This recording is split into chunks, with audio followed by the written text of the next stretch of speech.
निलेश पवार, कुरुळी पंचायत समितीच्या गणातील शिवसेनेची अधिकृत उमेदवार।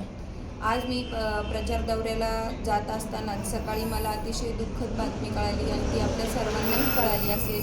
आपल्या महाराष्ट्राचे मुख्य लाडके उपमुख्यमंत्री अजितदादा पवार हे आज आपल्यातील आपल्याला सर्वांना सोडून गेलेले आहेत। खरं तर दादांच्या जाण्याने आपल्या सर्वांवरतीच दुःखाचा डोंगर कोसळलेला आहे। दादांसारखं नेतृत्व हे परत होणे नाही। दादा अतिशय रोखठोक स्वभावाचे होते। दादा जाण्यानेच आपल्या सर्वांना खूप दुःख झालेलं आहे आणि हे दुःख सहन करण्याची ताकद आपल्या सर्वांनाच परमेश्वर देव अशी मी ईश्वरचरणी प्रार्थना करते। रामकृष्ण। माझ्या कुरुळी पंचायत समितीच्या गणाच्या वतीने आणि गणातील प्रत्येक ग्रामस्थाच्या वतीने, मतदार बंधू भगिनींच्या वतीने मी दादांना भावपूर्वक श्रद्धांजली वाहते। रामकृष्ण। जय महाराष्ट्र।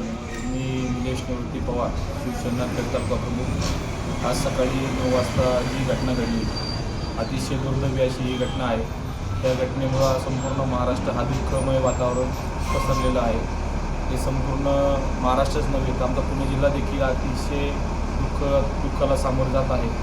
ही घटना अशी घटना आहे की कुणाला खरी न वाटणारी घटना आहे। दादांची जी घटना घडली, आज आपले दादा आपल्यातून निघून गेलेले आहेत आणि दादांची कामाची पद्धत, दादांचे लोकांवरती जे प्रेम आहे, दादा जे लोकांवरती प्रेम करायचे, जे सर्वसामान्यांमध्ये जे जनतेला न्याय द्यायचे, त्या पद्धतीचं नेतृत्व ह्या महाराष्ट्राच्या आज हरवलेलं आहे आणि संपूर्ण महाराष्ट्र दुःखमय वातावरणात आहे।